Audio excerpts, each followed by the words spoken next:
नमस्कार, सारे लाइव देख रहे हैं आप। देखिए, मुकेश सहनी को अब डेप्यूटी सीएम बनने से ठुकरा दिया गया।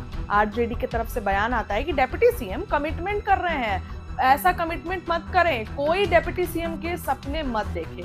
ये बयान था अब्दुल बारी सिद्दीकी का, खबर हमने बताई थी आपको। उसके बाद मुकेश सहनी ने अपनी चुप्पी तोड़ दी है। पहली बार मुकेश सहनी ने अपनी चुप्पी तोड़ी है। लालू यादव से लेकर सब पर बड़ा बयान देते नजर आ रहे हैं वीआईपी सुप्रीमो। क्या कुछ कह रहे हैं, उनकी सभी बातों को माता बहन, नौजवान साथी, सम्मानित राजन, महागठबंधन के सभी नेतागण, वीआईपी पार्टी के सभी नेतागण, सभी को सनत मल्ला मुकेश सहनी की ओर से नमस्कार, प्रणाम। साथियों, पहले मैं अपने बारे में आप सबको बता दूं कि मैं एक गरीब मछुआरा परिवार में जन्म लिया। आप जो नाक के सामने से सीधे अगर जाइएगा तो 10 से 12 किलोमीटर दूर पर दरभंगा जिला आ जाएगा और वहां पे सुपौल बाजार में हमारा घर है। पिताजी मछली मारते थे, दादाजी मछली मारते थे। ऐसे घर में हम जन्म लिए और ऐसे परिवार में जन्म लेना आप समझ सकते हैं कि कितना बचपन जो है अभाव की जिंदगी में मैंने जिया होगा।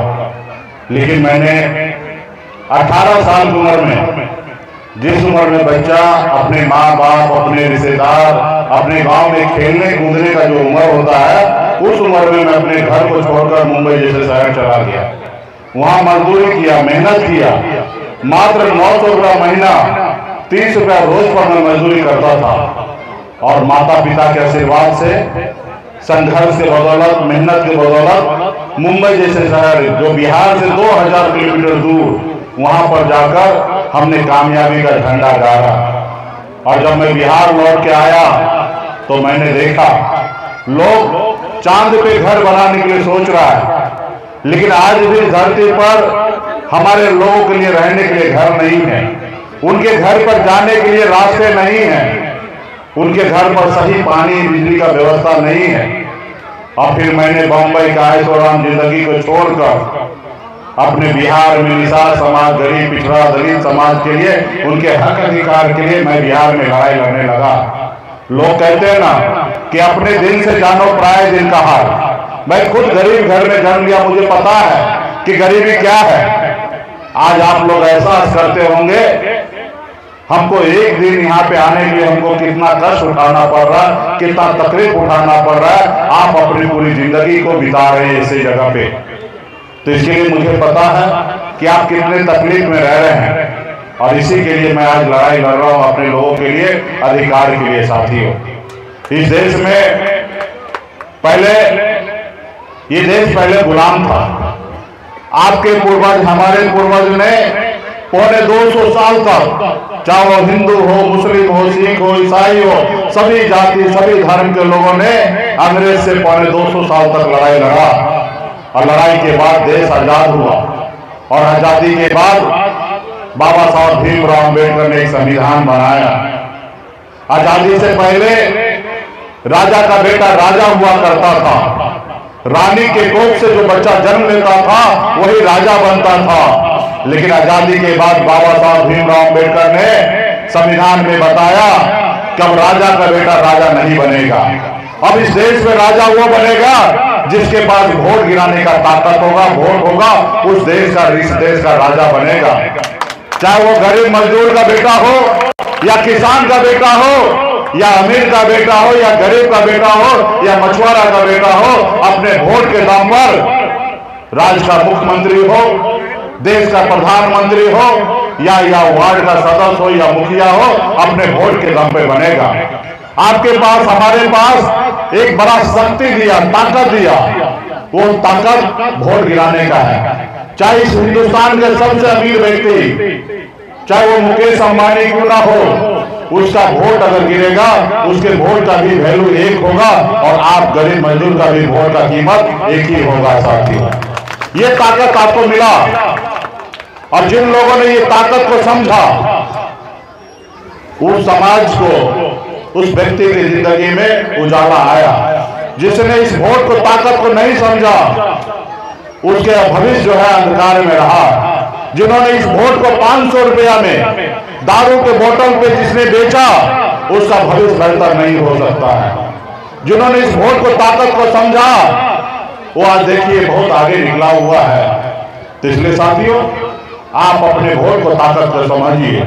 अभी इस देश में बहरूपिया जो है, जो वोट का ताकत कभी आपके पूर्वज ने लड़ाई लड़कर आपको दिलाया, आज वो वोट चोरी करने में लगे हुए हैं। वो कैसे भी सत्ता में आना चाहते हैं, चाहे वो विधायक खरीदना पड़े, सांसद खरीदना पड़े या आपका वोट खरीदना पड़े, वो वोट पैसे के दम पर आप पे राज करना चाहता है। लेकिन बाबा साहब ने 5 साल के लिए विधायक या मुखिया या मुख्यमंत्री को क्यों चुना? इसलिए चुना कि 5 साल में अगर ये अच्छे काम करेंगे तो जनता दोबारा इनको जीत के फिर से मुख्यमंत्री बनाए। अगर 5 साल में अच्छे काम नहीं करेंगे तो इनको कान पकड़ के उतारने का काम ये जनता करेंगे।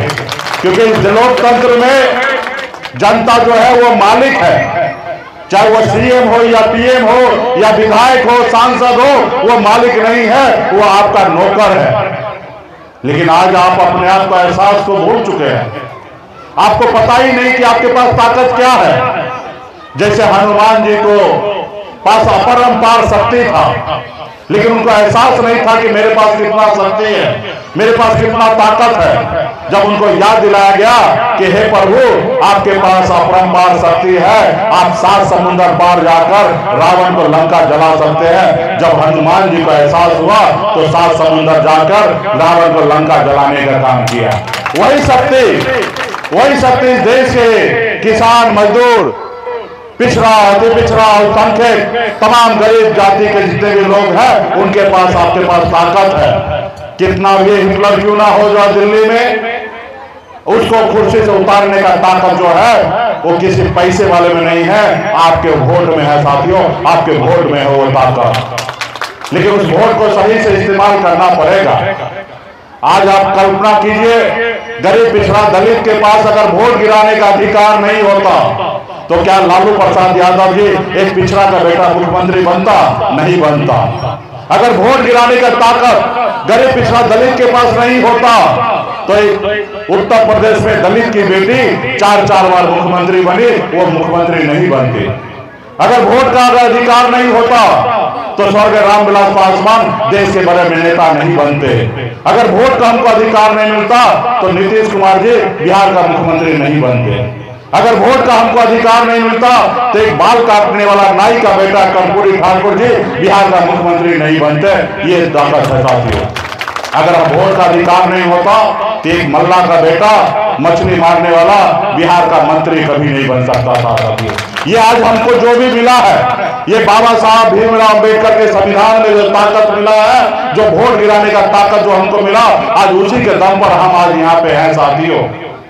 नहीं तो लोग तो पहले हमारे हाथ से पानी तक नहीं पीता था। लोग अपने दरवाजा के सामने से हमको चप्पल पहन के लिए जाने नहीं देता था, ऐसा समाज था पहले। लेकिन समाज में बदलाव आया है। लेकिन अभी भी समाज में कुछ ऐसे लोग हैं उठा के जिए, वो चाहेंगे कि आपके बाप दादा बरसों से गुलामी किया है और बरसों तक आपके आने वाला पीढ़ी नस्ल जो है उनका गुलामी करते हैं, वो ऐसा ही चाहता है। लेकिन आप क्या चाहते हैं वो मायने रखता है। आप दुश्मन से कोई उम्मीद नहीं कर सकते हैं। बिल्ली से ये उम्मीद नहीं कर सकते हैं कि दूध का रखवाली वो करेगा, तो आप दुश्मन से कभी उम्मीद नहीं कर सकते कि आपके बच्चे का भविष्य का भला करने के लिए वो काम करेगा। अगर आपके बच्चे का भविष्य को अगर कोई भला कर सकता है तो आपके अपने लोग कर सकते हैं और आप खुद कर सकते हैं साथियों। तो अगर अपने बच्चे का भविष्य को अगर अच्छा करना है तो इसका मात्र 2 ही रास्ता है। एक रोटी कम खाइए, लेकिन अपने बच्चे को पढ़ा लिखा के काबिल बनाइए। जिस रोज अपना समाज शिक्षित हो जाएगा, आपके बच्चे पढ़ लिख लेंगे, उस रोज इस दुनिया का कोई ताकत जो है उसको गुमराह नहीं कर सकता है, उसको पीछे नहीं कर सकता है।